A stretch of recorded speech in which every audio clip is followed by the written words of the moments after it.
Good morning, class. Today we'll look at the second section of Chapter 9, Section 9.2, Ethical Behavior. After this video, go to the course wiki. I've added a couple of videos on professionalism and how to manage unethical employees. So let's get started.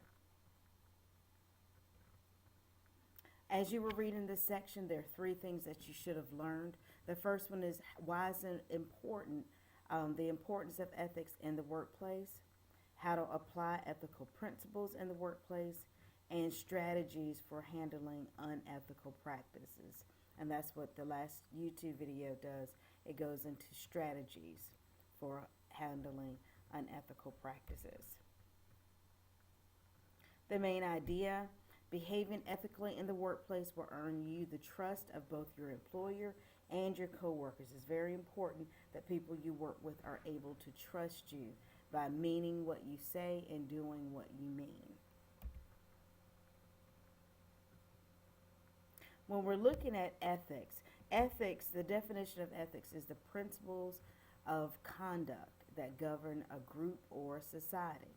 It's important that you have a code of ethics and a personal sense of right and wrong, and that will always help you choose the right course of action at work. And we always tell you guys that everything that we're talking about, you can use the term work and school synonymous. Same things apply at school. You want to have a code of ethics in school as well as work, because you're practicing for the workplace.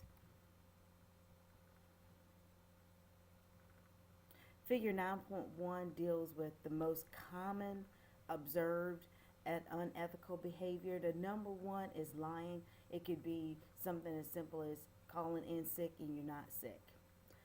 Withholding information, abusive or bullying behavior toward other employees, misreporting actual time or hours worked. You worked actually 40 hours, but you put on your timesheet you worked 41 hours to get some overtime.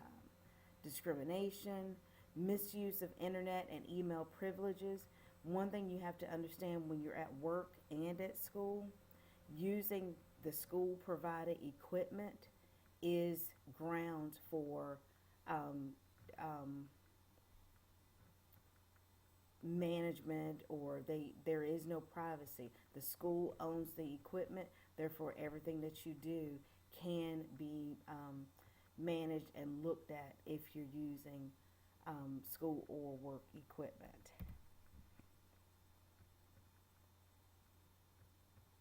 One of the most important characteristics that you should have at work and school is being honest. Dishonesty is the root of most ethic problems in the workplace. One lie can destroy your reputation, especially because that lie, you got to remember the lie you told, and it can compound on top of each other. Employees are trusted to work the hours that they say they will. If you're some of the timesheets now are electronic. When you get into work, you have to clock in with a computer and clock out with a computer. Well, that can still be manipulated. So you're being trusted to put in the correct times. You don't let somebody else check you out, or let somebody check you in and you haven't arrived to work yet. Employees who work at home or work on a flex time schedule are trusted to report their work hours accurately. A lot of government employees, you'll hear the term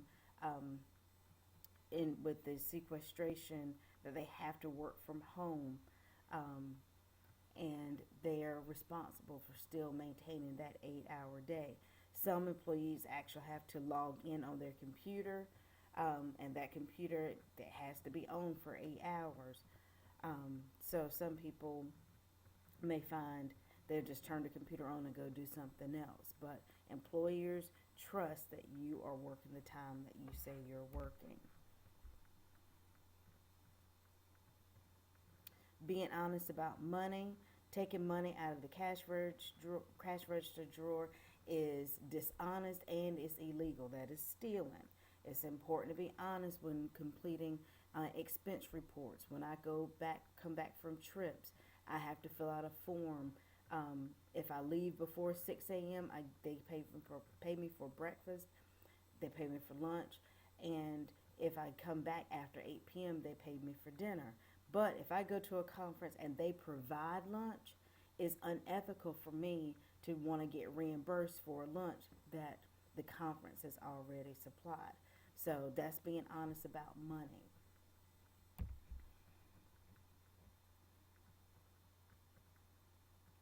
Although dishonesty becomes easier with practice, think how your actions might appear to someone else. Just because you don't get caught doing something the first time or the second time, think about if you finally do get caught, what that might look like, what that might do to your reputation.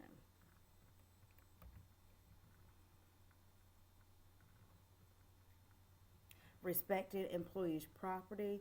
Don't illegally copy company software for your personal use. A lot of companies have home use agreements, and you have to know the policy or the rules for that company regarding using their software for company or for your own private use. The government, they have programs in place with Microsoft that they can get Microsoft Office at a deeply discounted rate. Don't take office supplies home for your own personal use. Don't use company property like the telephone without prior permission, or even using the copy machine to make personal copies.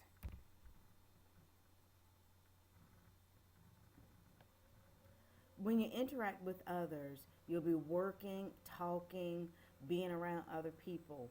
Sometimes your interactions may involve some ethical issues. You need to be aware on how to handle those ethical issues. Confidentiality is not talking about company business with other people. My husband worked at KFC for 13 years. One of their big secrets was the 13 secret herbs and spices. He was not allowed to go out and talk about that. Um, Being confidential, I can't share some of your grades or some issues about students with other people. I can't even come home and talk to my husband about certain things, nor can he tell me about the people that are in physical therapy with him. He has to be confidential. That's people's private information, and you just can't go out and share that with anyone.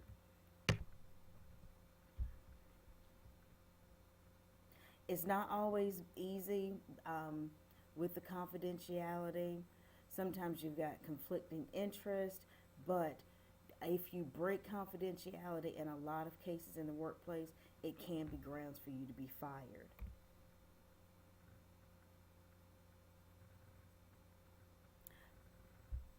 It is always important to treat everyone fairly.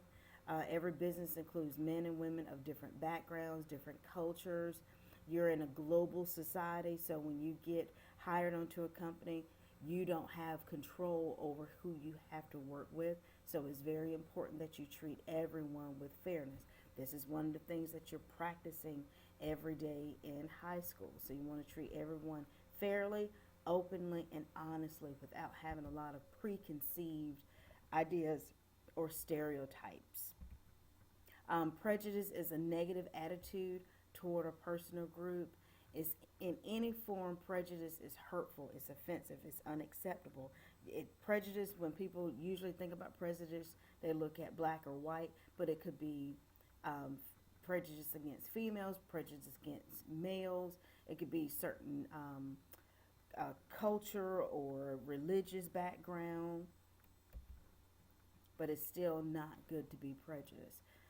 Employees can be disciplined or fired if they're caught making inappropriate comments. If the company, you know, blurs it and pushes it to the side, then the companies could possibly also face some legal action because of the actions of their employee. And these are all forms of prejudice that I talked about before.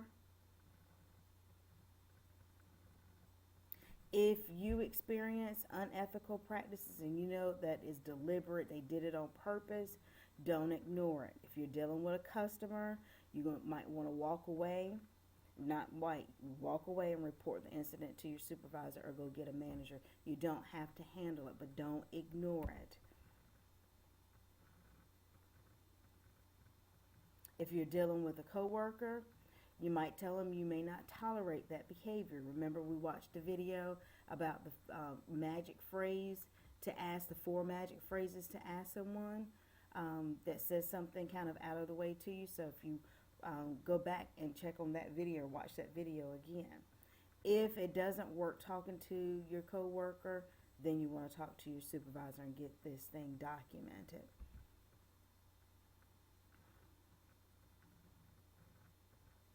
If you're dealing with your employer and you don't like the way they're handling things, then you can just look for another job. Also, if it's really, really bad, you may have to go outside and report it to an appropriate authority to do an official investigation. Dealing with unethical practices, if you are disappointed or unhappy because your employer is not treating your situation fairly, keep a log, keep a written record. Check your observations with trusted others. Get advice from people that you trust that will hold your confidence.